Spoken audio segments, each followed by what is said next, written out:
기도의 바통. 바통이 뭔지 아시죠? 예전에 개주 같은 것 학교에서 운동회나 체육대회 하다 보면 그런 것을 하죠. 한번 바통을 놓치면 마음이 급하다 보면 놓칠 때가 있어요. 그렇죠? 놓치면 그 경기에서 참 이기기가 어려워요. 한 사람 한 사람 다 능력 있고 뛰어나지만 한번 바톤을 놓치고 나면 한 사람 한 사람 능력 있는 것이 중요하지 않을 때가 많아요. 그래서 1등 해야 되는 팀이 꼴찌할 때도 있고 그렇습니다. 그래서 이 바통은 항상 놓치지 않고 이어가는 것이 중요하고 혹시 놓쳤다 떨어졌다 할지라도 최대한 빨리 놓친 바톤을 이어가는 것, 그것이 우리의 인생뿐만 아니라 믿음에 있어서도 하나의 원칙, 원리가 아닌가 그런 생각을 하게 됩니다. 오늘 말씀은 아모스 선지자가 3가지 환상을 본 말씀이에요. 오늘 말씀을 전하고 다음 주에도 아마 이어서 전해야 될 것 같습니다. 3가지 환상을 보았는데 그 첫 번째 환상이 메뚜기 환상이에요. 메뚜기가 온 지면의 곡식들을 다 갉아먹는 환상을 보았습니다. 남원하지 않는 정도의 식욕을 갖고 있거든요. 메뚜기들은. 그 메뚜기들이 온 곡식들, 온 지면에 있는 곡식들을 다 갉아먹었을 때 백성들은 다 굶어 죽을 수밖에 없습니다. 땅이 멸망할 수밖에 없어요. 그 모습을 아모스 선지자가 보고 하나님 앞에 기도합니다. 하나님 멈춰주세요. 그쳐주세요. 이 메뚜기 재앙이 일어나지 않게 해주십시오. 그렇게 기도합니다. 그때 하나님의 응답이 3절에 나타납니다. 한번 3절 볼게요. 여호와께서 이에 대하여 뜻을 돌이켰으므로 이것이 이루어지지 아니하리라. 여호와께서 말씀하셨느니라. 자, 뭐라고 말씀이 나와요? 여호와께서 이에 대하여 뜻을 돌이키셨다. 그게 중요합니다. 하나님이 어떻게 뜻을 돌이키시나, 하나님이 이랬다 저랬다 하시나 우리가 그렇게 생각합니다. 그러나 성경에는 너무나도 넘치는 말로서 하나님이 뜻을 돌이키셨다 하는 말씀들이 나타나고 있습니다. 이 부분에 있어서는 깊이 말씀을 드릴 수는 없어요. 하나님의 그런 섭리, 우리가 알 수 없는 오묘하고 감추어져 있는 하나님의 영역 속에서는 하나님은 변하지 않는 분이셔요. 그러나 우리의 관계 속에서 나타나는 일 속에서는 하나님께서 때로는 재앙을 주시겠다 하시고서도 돌이켜서 복을 주실 때도 있는 것이고, 복을 주시겠다 하셨다가도 돌이켜서 재앙을 내릴 때가 있습니다. 그 모든 것은 결국은 우리의 반응에, 거기에서 합당한 반응 속에서 하나님께서 돌이키기도 하시고 그대로 재앙을 내리거나 복을 내리거나 그렇게 하시기도 하는 겁니다. 그래서 하나님께서 에스겔을 통해서 주신 말씀이 무엇인가? 악인에게 내가 반드시 망할 것이다, 내가 반드시 죽을 것이다 했지만 그 악인이 회개하고 돌이키면 용서하시겠다는 거예요. 그러나 의인에게 내가 살 것이다 했지만 그 의인이 자기의 의로운 삶 속에서 돌이켜서 악을 행하면 망하게 될 것이라는 겁니다. 그게 성경의 가르침이에요. 중요한 말씀은 무엇인가? 하나님께서 메뚜기 재앙을 준비하시고 예비하시고 내리겠다고 말씀하셨습니다. 그것을 선지자가 직접 보았습니다. 그런데 그 선지자는 하나님께서 메뚜기 재앙을 내리시니까 어쩔 수 없다 그렇게 생각하지 않았어요. 오히려 하나님께 기도했어요. 하나님 그쳐주십시오. 멈춰주십시오. 야곱이 너무 미약합니다. 하나님께서 이 재앙을 내리시면 이스라엘이 더 이상 존재할 수 없습니다. 불쌍히 여겨주십시오. 그렇게 선지자가 기도합니다. 그때 하나님이 이렇게 응답하신 겁니다. 여호와께서 이에 대하여 뜻을 돌이켰다. 그러시면서 이것이 이루어지지 않을 것이다. 이어지는 재앙도 똑같은 패턴으로 나타납니다. 두 번째, 다시 선지자가 환상을 보았는데 이 불이 너무나 강렬한 불이어서 바다를 다 삼킬 정도의 강렬한 불이었어요. 그리고 그 불이 육지까지 삼키려고 합니다. 바로 그 순간에 또다시 선지자가 하나님께 기도해요. 하나님 멈춰주십시오. 그쳐주십시오. 야곱이 너무 미약합니다. 했을 때 역시 하나님의 응답이 동일하게 임하게 됩니다. 자, 한번 4절 말씀을 볼게요. 주 여호와께서 또 내게 보이신 것이 이러하니라. 주 여호와께서 명령하여 뭐라고 나오죠? 여호와께서 명령하셨다. 불로 징벌하게 하셨다. 하나님의 명령이고 하나님의 뜻이라는 거예요. 하시니 불이 큰 바다를 삼키고 육지까지 먹으려 하는지라. 이에 내가 이르되 주 여호와여 청하건대 그치소서. 하나님께서 불재앙을 명령하셨다는 거예요.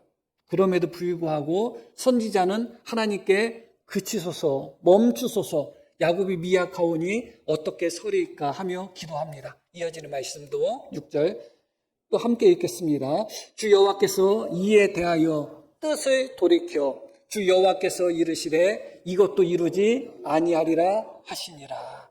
오늘 우리가 첫 번째 기억해야 되는 가장 단순하면서 가장 중요한 진리가 무엇인가? 기도는 하나님을 움직인다는 거예요. 우리가 때로는 너무 신령해서 기도는 하나님을 변화시키고 하나님을 움직이는 것이 아니라 우리 자신이 변화되고 우리 자신이 움직이는 것이다. 그렇게 우리가 생각할 때가 있습니다. 맞아요. 기도의 본질은 내가 변하는 것입니다. 그런데 놀랍게도 내가 변하면 하나님이 변하시는 거예요. 그래서 이 기도의 본질에 있어서 내 기도를 통해서 내가 변한 것을 통해서 하나님께서 그 뜻을 돌이킬 수 있으심을 기억하셔야 돼요. 잊어서는 안 돼요. 하나님께서 멸망할 것이라고 말씀하셨다 할지라도 얼마든지 기도는 그것을 변화시킬 수 있다는 거예요. 그것이 이 말씀이 우리에게 주는 첫 번째 교훈입니다. 아모스는 우리가 아는 바와 같이 공의의 선지자라고 합니다. 아모스는 이스라엘 백성들의 죄악을 고발하고 그들의 멸망과 심판을 예언했던 선지자입니다. 그 선지자가 직접 환상을 통해서 무엇을 보여주고 있는가? 하나님께서 재앙을 명령하셨다 할지라도 우리가 하나님 앞에 기도하면 하나님께서 그 뜻을 돌이키신다 하는 것을 직접 몸으로 보여주고 있었던 것입니다. 너희는 하나님의 말씀대로 살지 않았기 때문에 하나님께서 너희에게 재앙을 내릴 것이다. 하나님이 너희를 심판하실 것이다. 그렇게 선포했던 선지자가 아모스입니다. 그러나 그 선지자가 하나님 앞에 멈추십시오, 그쳐주십시오, 불쌍히 여겨주십시오 라고 기도했을 때 하나님은 그 재앙을 멈추신 거예요. 그 재앙을 그치신 거예요. 그 재앙을 돌이키신 거예요. 이것은 기도에 있어서 너무나 중요한 원리인 것입니다. 그런데 중요한 것은 무엇인가? 기도를 통해서 하나님은 그 뜻을 돌이키시는 분이시다. 그러나 하나님 앞에 하나님께서 그 뜻을 돌이킬 수 있으시도록 하나님 앞에 기도로서 나아가는 사람이 있는가? 그 문제예요. 하나님께서 응답하시냐, 응답 안 하시느냐? 당연히 하나님은 응답하시는 분이시죠. 하나님이 들으시는 분이시냐, 듣지 않는 분이신가? 당연히 들으시는 분이에요. 그런데 누가 하나님께서 응답할 수 있는 기도를 하는가? 그 문제예요. 누가 하나님께서 들으시는 기도를 하는가? 그 문제예요. 우리 모두가 하나님 앞에 기도한다고 해서 하나님이 다 응답하시겠어요? 우리가 다 기도한다고 해서 하나님이 다 들으시겠어요? 그렇지 않죠. 누군가의 기도는 응답하시고 누군가의 기도는 들으시지만 누군가의 기도는 듣지 않는 것입니다. 그렇기 때문에 여기서 우리가 다시 한번 기억해야 될 것은 무엇인가? 하나님은 기도를 들으시는 분이시다. 기도는 분명하게 작동한다. 기도는 하나님의 뜻을 변화해서 다시 한번 우리에게 은혜를 가져다주는 놀라운 능력을 주는 하나님의 선물이다. 그것은 분명한 것이죠. 그런데 그 기도를 누가 할 수 있겠는가? 그 부분이에요. 누가 하나님의 보좌를 움직이고 누가 하나님의 뜻을 움직여서 재앙을 내리시겠다고 하신 하나님이 돌이켜서 재앙을 내리지 않고 돌이켜서 복을 내릴 수 있도록 누가 그런 기도의 자리에 나아갈 수 있는가? 그런 부분을 오늘 말씀 속에서 우리가 깊이 고민해 봐야 되는 것입니다. 또 한 가지 우리가 이 말씀 속에서 기억해야 되는 부분은 무엇인가? 하나님께서 이스라엘 백성들에게 내리고자 했던 그 재앙을 하나님께서는 뜻을 돌이켜서 내리지 아니하셨다. 그렇게 말씀이 나오죠. 무엇 때문에 그런 것이죠? 아모스의 기도 때문에 그래요. 그러니까 아모스라는 사람의 기도로 말미암아 하나님이 이스라엘 백성들에게 내리고자 했던 그런 재앙을 걷어가셨다. 그런 의미죠. 그렇기 때문에 이 아모스의 기도는 분명히 중보 기도인 것이죠. 분명하죠. 그의 중보 기도로 말미암아 이스라엘에게 내리고자 했던 재앙이 내리지 않게 된 것입니다. 만약에 이 말씀, 이 환상을 아모스가 이스라엘 백성들에게 선포하지 않았다면 이스라엘 백성들은 몰랐을 거예요. 하나님이 그들에게 메뚜기 재앙을 내려서 완전히 다 쓸어 가시려고 했다는 것. 하나님께서 불을 내리셔서, 근데 그 불은 아마 기근으로 이해하시면 될 것 같습니다. 바닷물까지 모든 물이 다 말라버리고 땅까지도 말라 비틀어질 수밖에 없는 그런 가뭄, 그런 기근, 그렇게 이해하시면 될 것 같은데, 그런 하나님께서 재앙을 내리시고자 했음에도 불구하고 아모스 기도를 말미암아 하나님께서 돌이키셨는데 누가 알겠어요? 아모스가 얘기하지 않았다면 아무 일도 없었는지 아니잖아요. 그러나 이스라엘 백성들이 죄악 가운데 살고 자기 욕심 가운데 살고 자기 마음대로 살며 하나님께 기도하지 않고 방탕한 삶을 살 때 이 아모스라는 선지자는, 그리고 아모스뿐만 아니라 그 어떤 사람은 하나님 앞에 기도했고 구했고 그로 말미암아 하나님의 재앙이 이스라엘 백성들에게 있어서 유예됐거나 멈췄을 수도 있다 하는 것을 기억할 필요가 있습니다. 이것은 중보 기도가 얼마나 강력한가를 우리에게 보여주는 그런 한 가지 예라고 할 수가 있어요. 이스라엘 백성들이 이때 당시에는 가장 부요했던 그런 시대예요. 북쪽 이스라엘 역사를 통틀어 놓고 보면 영토도 가장 넓었고 가장 잘 먹고 잘 살았던 번성기고 부흥기고 그랬던 시대였습니다. 번영했던 시대였어요.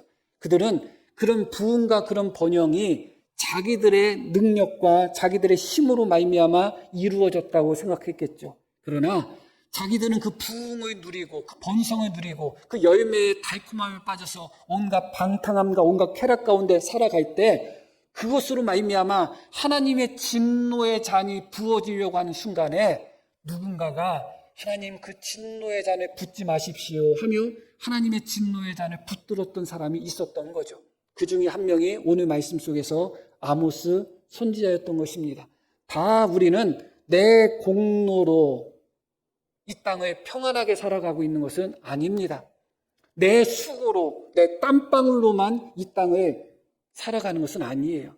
우리가 살아가는 것의 상당 부분은 다른 사람의 땀방울, 다른 사람의 수고, 다른 사람의 공로, 다른 사람의 기도로 말미암아 우리가 살아가고 있는 거예요. 그런데 우리는 그것을 잘 깨닫지 못할 때가 있어요. 이스라엘 백성들도 마찬가지예요. 아모스가 말씀을 전하면 그들에 대한 재앙이나 심판에 관한 말씀을 전하니까 물론 그 말씀 속에서 그들에게 회개하고 돌아오라는 말씀도 빠지지 않았습니다. 그러나 그들은 회개하고 돌아와라. 그러면 하나님이 용서하시겠다. 그것은 듣지 않고 나라가 망하느니 민족이 망하느니 뭐 하나님이 심판하느니 그런 예언들을 하니까 그 예언들만 듣고서 아모스를 미워하고 대적하고 그런 모습을 보였죠. 그런데 바로 그 아모스가 그들에게 내리고자 하는 하나님의 재앙을 멈추게 하는 기도의 용사였다는 것을 이스라엘 백성들은 알았을까요?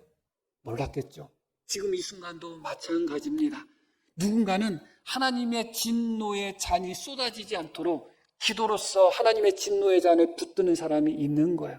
누군가는 하나님의 재앙과 하나님의 심판이 우리에게 임하지 않도록 기도로서 그 하나님의 재앙을 유예시키는 그런 사람이 분명히 있는 것이죠.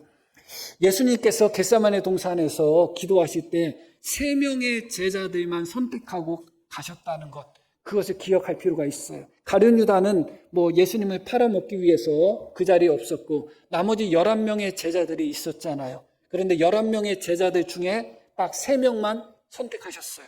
만약에 나머지 11명 중에 3명이면 8명이 남는 거잖아요. 당연히 8명은 잠을 잤겠죠. 그들에게는 기도하자고 안 하셨으니까.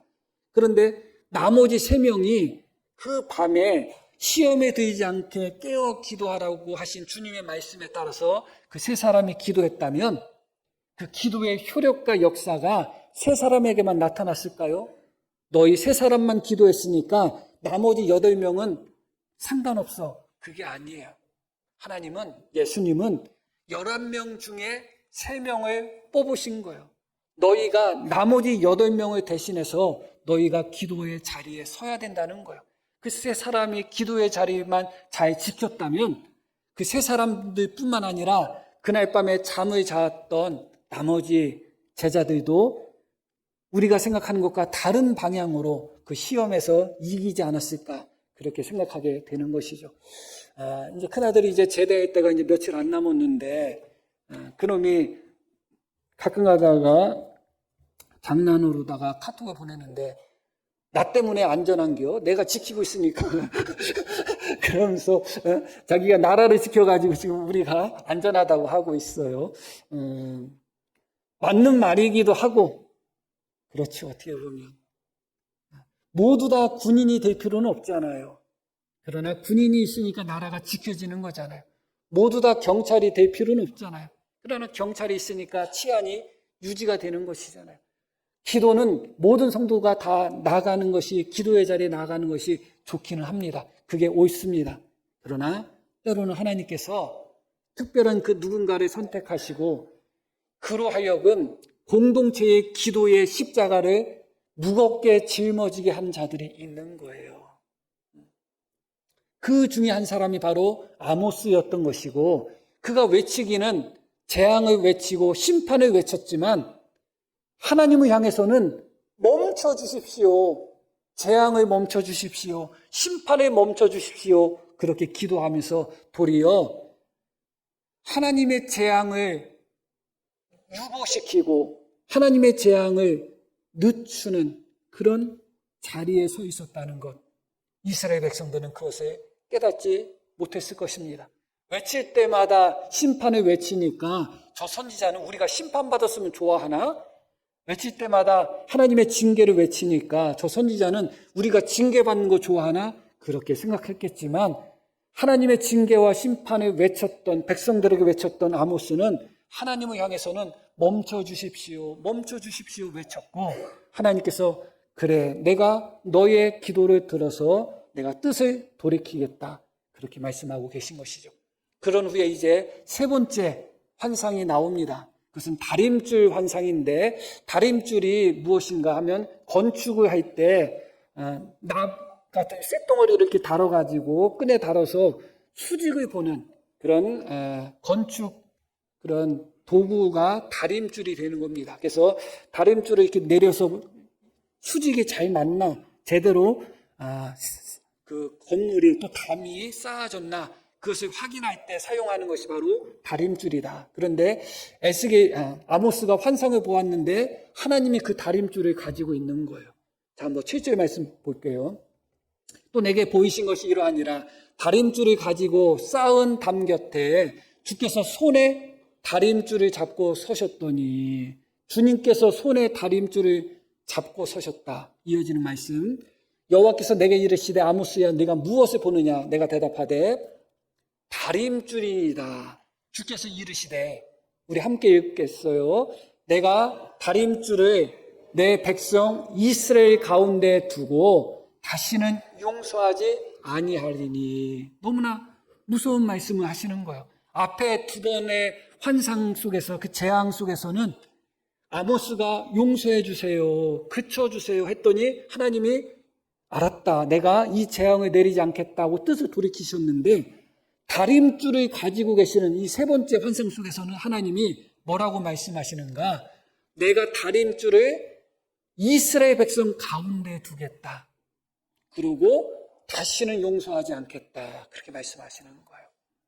다림줄의 기준에 합당하지 못한 자들을 하나님은 용서하지 않겠다, 심판하시겠다, 그렇게 말씀하고 계셔요.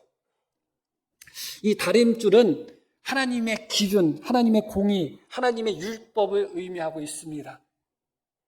그런데 이스라엘 백성들이 하나님의 공의, 하나님의 정의, 하나님의 율법, 그 다림줄이라는 기준 속에서 너무나 많이 지금 벗어나 있어요.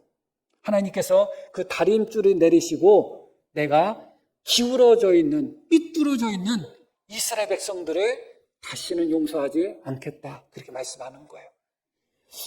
그런데 놀라운 것은 놀랍지 않을 수도 있지만 하나님께서 다시는 용서하지 않겠다고 하셨던 이 세 번째 다림줄 환상 속에서 아모스 선지자가 하나님께 기도하지 않았다는 거예요. 메뚜기 재앙을 보고서 하나님 멈춰주세요. 또 불 재앙을 보고서 하나님 멈춰주세요. 그렇게 기도했던 아모스가 이 세 번째 하나님이 다림줄을 가지고 심판하시겠다, 다시는 용서하지 않겠다 하신 그 말씀을 듣고서는 너무나 놀랍게도 아모스가 기도하지 않아요. 이때는. 이때 기도해야 되는 거 아니겠어요? 그런데 이때 기도를 멈춥니다. 대부분 주석에서는 하나님의 심판이 확정되어서 아모스가 기도하지 않았다, 그렇게 주석에서는 이야기합니다. 그러나 저는 역시 그렇게 생각하지 않습니다. 우리가 붙들어야 되는 믿음은 무엇이냐? 보이지 않는 하나님의 오묘한 섭리는 우리는 알 수가 없습니다. 나타나는 것만 알 수가 있죠. 나타나는 것 속에서 우리가 해야 되는 부분에 붙들어야 됩니다. 그것이 무엇인가? 요나서와 요에서에 나오는 말씀처럼 하나님이 뜻을 돌이켜서 혹시 재앙을 내리지 아니하실 줄 누가 알겠느냐? 그게 우리의 믿음이 되는 거예요. 혹시 하나님은 다시는 용서하지 않겠다고 하시면서도 용서하신 기록들이 많아요. 멸망할 거라고 하셨음에도 불구하고 멸망시키지 않았던 기록들이 많아요. 히스기야 왕에게는 뭐라고 말씀하셨어요? 내가 15년이나 너 이제 죽을 거다, 정리하라. 하나님께서 이사야 선지자 통해서 선포하셨어요. 그러면 하나님의 뜻이니 정리해야지. 물론 그럴 수도 있어요. 그렇게 해도 괜찮아요. 그게 더 옳을 수도 있어요. 그러나 중요한 것은 무엇이냐? 히스기야는 혹시 내가 하나님 앞에 기도하면 혹시 하나님께서 나에게 생명을 연장시켜 주실지 누가 알겠는가? 그 믿음으로 하나님께 기도한 거예요. 했더니 이사야 선지자가 히스기야 왕에게 당신은 죽을 겁니다, 하나님이 당신이 죽을 거라고 했으니 정리하십시오, 그렇게 전달하고 돌아가다가 몇 발짝 돌아가지도 않고서 하나님의 응답이 이사야에게 임한 거예요. 이사야, 너 다시 돌아가. 다시 돌아가서 히스기야에게 살 것이다, 15년이 연장될 것이라고 가서 이야기하라는 거예요. 누가 알겠어요? 내가 다시는 이스라엘 백성들을 용서하지 않겠다고 하나님이 말씀하셨음에도 불구하고 그 하나님 앞에 기도하고 외치고 구하면 혹시 하나님께서 다시 한번 용서해 주실 줄 누가 알겠어요? 그 믿음이 우리 믿음이어야 되는 거예요. 저는 이 말씀 속에서 아모스가 이미 심판이 확정됐으니까 내가 기도 안 해야 되겠다, 그래서 기도 안 했다고 보지 않습니다. 물론 그럴 가능성도 얼마든지 있겠죠. 그러나 여기서 제가 보고자 하는 것은 두 가지를 봅니다. 사실은 여러 가지 드릴 말씀이 있지만 오늘 말씀 속에서는 두 가지를 보는 거예요. 하나는 무엇인가? 그것은 바로 아모스의 기도가 멈춘 그 자리가 이스라엘 백성들이 이어서 기도해야 되는 기도의 바통 자리였다는 거예요. 우리의 신앙이 언제나 누군가의 중보로 말미암아, 누군가의 도움으로 말미암아 우리의 신앙에 설 수는 없어요. 알게 모르게, 내가 알던 내가 모르던 누군가가 나를 위하여 기도하고 누군가가 나를 위하여 도움을 주고 그런 것으로 말미암아 우리가 살아가는 것은 분명해요. 그러나 언제나 다른 사람의 기도, 언제나 다른 사람의 수고, 언제나 다른 사람의 땀방울로 우리가 설 수는 없는 것입니다. 이스라엘 백성들이 아모스의 기도로 말미암아 두 번의 재앙을 넘겼습니다. 그리고 세 번째, 하나님이 심판하시겠다고 했을 때 아모스는 기도를 멈췄어요. 그때가 바로 이스라엘 백성들이 기도를 시작해야 될 때인 거예요. 선지자 아모스가 중보 기도는 멈췄지만 이스라엘 백성들이 요나서에 나오는 니느웨 백성들처럼 혹시 알겠는가? 하나님이 우리를 용서하지 않는다고 하셨지만, 그래서 아모스 선지자가 우리를 위하여 중보 기도도 멈췄지만, 그럼에도 불구하고 우리가 하나님께 나아가서 기도하면 혹시 하나님이 우리를 용서하실 줄 누가 알겠는가 하면서 그 기도의 바통을 이어갔어야 되는 거예요. 바로 이 지점이 기도의 바통 지점인 것입니다.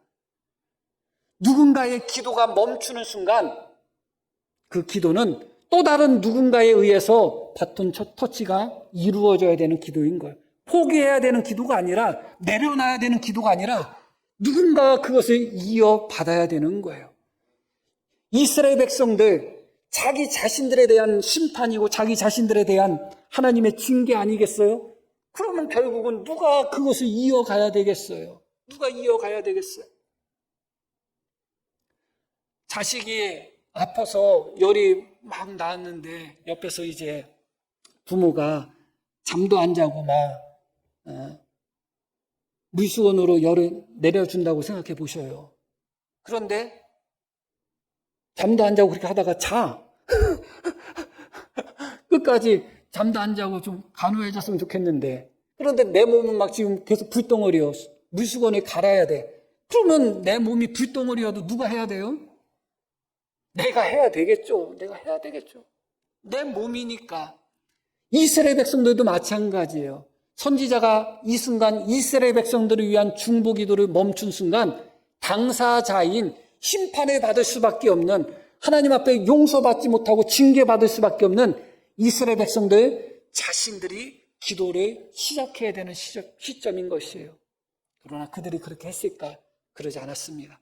그리고 여기서 더 중요한 진리가 하나가 있어요. 그것은 무엇인가? 왜 아모스 선지자가 이 세 번째 환상, 다림줄 환상에서는 이스라엘 백성들을 위한 중보를 멈췄는가? 더 중요한 이유는 이게 기도로만 해결된 문제가 아니라는 거예요. 강도질하던 자가 하나님 앞에 심판을 받게 생겼는데, 강도질은 그대로 하고 기도만 하면 하나님이 그 강도를 용서해 주실까요? 그럴 수 없잖아요. 이건 다림줄 문제예요. 그들의 담, 그들의 삶, 그들의 인생 자체가 하나님 말씀 속에서 너무나 비틀어져 있어요. 온갖 죄악과 온갖 불의와 온갖 더러움으로 하나님 말씀 속에서 완전히 비틀어져 있어요. 아모스는 다림줄을 내리신 하나님, 그 다림줄로 보았을 때 이스라엘 백성들의 담이 얼마나 무너져 있는지를 본 거예요. 그런 상태에서 하나님 그냥 용서해 주세요. 그럴 수 없잖아요. 살인자가 살인하고 있는데 하나님, 살인자가 살인하고 있어도 사랑의 하나님이시니까 용서해 주세요. 그럴 수 없잖아요. 그럴 수 없는 거죠. 하나님의 다림줄이 거기 내려와 있는데, 삐뚤어진 담이 그대로 삐뚤어져 있는데 그냥 구원해 주세요, 그냥 용서해 주세요, 그냥 사하여 주세요 기도할 수가 없는 거예요. 본질은 무엇이에요? 이스라엘 백성들이 하나님의 다림줄에 합당한 삶을 살아야 되는 거예요. 다시 말씀드리면 그들이 하나님 앞에 아모스의 기도가 멈춘 그 자리에서 자기들의 가슴을 찢고 마음을 찢는 기도로서 하나님 앞에 나아가는 동시에 하나님의 다림줄에 합당하도록 자기들의 삶을 바꿔나가야 되는 거예요. 누군가의 중보로 충분하지 않아요. 성도님들 한 분 한 분들이 죄악 가운데, 더러운 가운데 서로 미워하고 싸우고 그런 삶을 사는 그런 모습으로 신앙생활을 한다고 할 때, 어떤 성도가 혹은 목사가 하나님 앞에 그냥 용서해 주세요, 그냥 잘 되게 해주세요 한다고 해서 응답이 임하겠어요? 이 말씀은 없는 거예요. 다림줄 앞에서는 없었던 일로 해주세요. 다림줄 앞에서는 그냥 봐주세요. 다림줄 앞에서는 하나님 용서해 주세요. 그렇게 기도가 나올 수가 없는 겁니다. 삐뚤어져 있는 그들의 담을 본 순간 아모스는 하나님 앞에 기도할 수 없었던 것입니다. 결론적인 말씀으로 요나서 말씀을 볼 필요가 있어요. 아주 중요한 말씀이 나옵니다. 요나서는 니느웨 백성들에게 요나가 하나님의 말씀을 선포한 그런 말씀이죠. 한번 볼게요. 그 일이 어떤 일인가?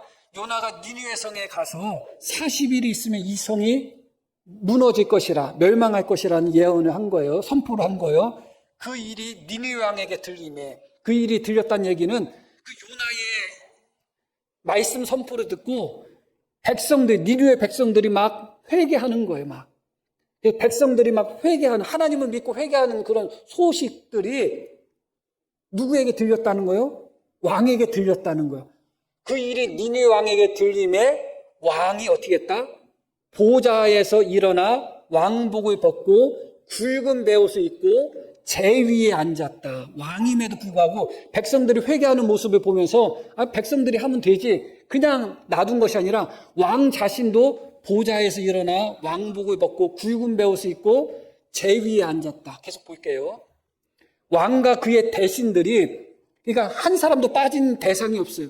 니느웨 일반 백성들 뿐만 아니라 왕, 또 신하들, 모든 대신들까지 포함해서 조서를 내려 니느웨에 선포하여 이르되, 함께 읽을게요. 사람이나 짐승이나 소떼나 양떼나 아무것도 입에 대지 말지니 곧 먹지도 말 것이요 물도 마시지 말 것이다.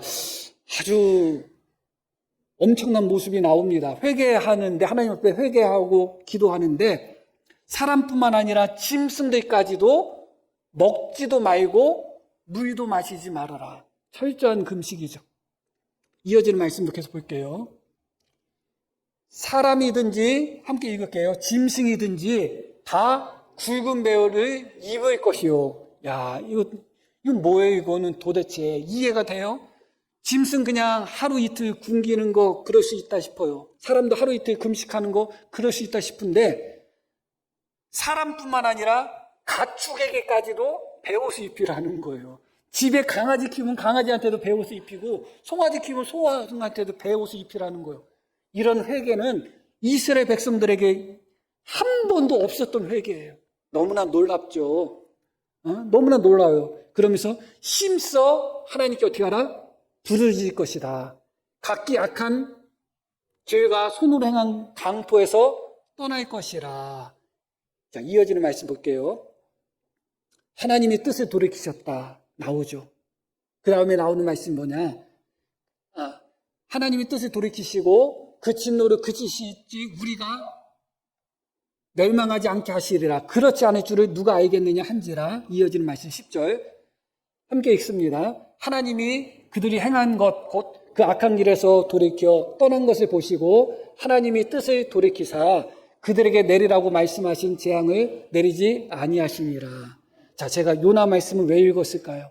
이 10절 말씀을 보면서 다시 앞부분 보여줘요. 10절. 자, 이 10절 말씀을 보면서 이상한 것을 못 느끼셨나요? 이상한 것을 느끼셨다면 바로 신학을 하시기를 바랍니다. 그런데 제가 한 7년 조금 더 됐는데 우리 교회에서 그래도 좀 느끼실만 한데, 자, 이렇게 말씀이 나와요. 하나님이 그들이 행한 것을 어떻게 했다? 보셨다. 근데 무엇을 보셨다고 나오느냐면 그 악한 길에서 돌이켜 떠난 것을 보시고 하나님이 뜻을 돌이키셨다. 놀랍지 않아요? 지금쯤은 놀라워하셔야 돼요. 하나님이 짐승까지 베옷을 입고 회개한 것을 보고 놀라서 그것을 보시고 뜻을 돌이켰다고 안 하셨어요. 그게 중요한 거예요. 하나님은 짐승까지도 금식시키면서 하나님께 기도했기 때문에 뜻을 돌이키셨다? 그러지 않으셨어요. 이스라엘 백성들 속에서 한 번도 있지 않았던 그런 종교적인 회개가 일어났습니다. 백성들뿐만 아니라 왕도 그 자리에서 일어나서 베옷을 입고 책 가운데 왕도 앉고, 심지어 사람들뿐만 아니라 왕을 포함해서 모든 가축까지도 금식하고 심지어 그 가축에게 베옷까지 입히며 하나님께 간절히 기도했습니다. 그런데 하나님이 뜻을 돌이켰는데 알고 봤더니 그들이 간절히 기도하고 그들이 금식했고 그들이 베옷을 입었고 그들이 짐승에게까지 이런 일을 했기 때문에 내가 뜻을 돌이켰다 그러지 않고, 그들이 그 악한 길에서 돌이켜 떠난 것을 보고 하나님이 뜻을 돌이키셨다는 거예요. 하나님 앞에 기도가 소용없다는 얘기가 아니에요. 다림줄 앞에서는 기도만 가지고는 충분하지 않아요. 여전히 거짓말 시키고 여전히 못된 짓 하고 여전히 마음속에 악한 생각을 품고 하나님 앞에 아무리 베옷을 입고 하나님 앞에 아무리 금식하고 그런다 할지라도 하나님은 그것을 보시는 것이 아니에요. 기도 너무 소중합니다. 부르짖는 거 너무 소중하고 금식하는 거 너무너무 귀합니다. 그러나 기도와 금식은 우리가 하나님 앞에 악한 산 길에서 돌이킬 수 있는 은혜를 우리에게 가져다 주는 방편이에요. 방편. 기도와 회개가 충분한 조건이 아니라는 거예요.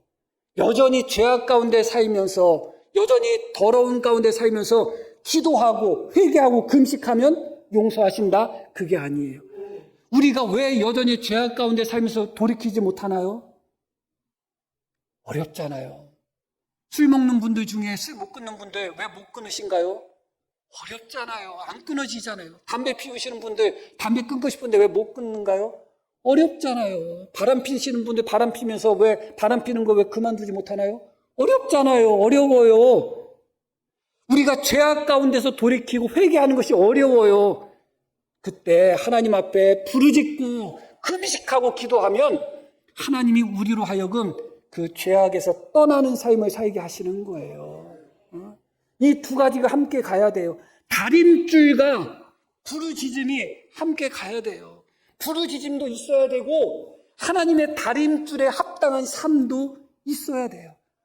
둘 중에 하나를 포기해서는 안 돼요. 오늘 말씀 속에서 우리 교회 성도님들이 목사를 포함해서 하나님 앞에 기도의 바통을 놓치지 않고 붙드는 그 자리로 나아가기를 축복합니다. 그러면서 동시에 기도를 통해서 회개를 통해서 주시는 하나님의 능력과 은혜로서 우리가 그동안 뿌리 뽑지 못했던 우리의 더러운 죄악의 뿌리들이 있다면 그 죄악의 뿌리를 뽑아서 하나님의 다림줄에 합당한 삶을 살아갈 수 있는, 그러므로 말미암아 하나님께서 우리 교회 위에, 우리 모든 성도님들 가정 위에 감당할 수 없을 정도의 넘치는 복을 부어주시는 은혜가 넘치기를 축복합니다. 자, 우리 들으신 말씀 기억하며 우리 함께 기도하겠습니다.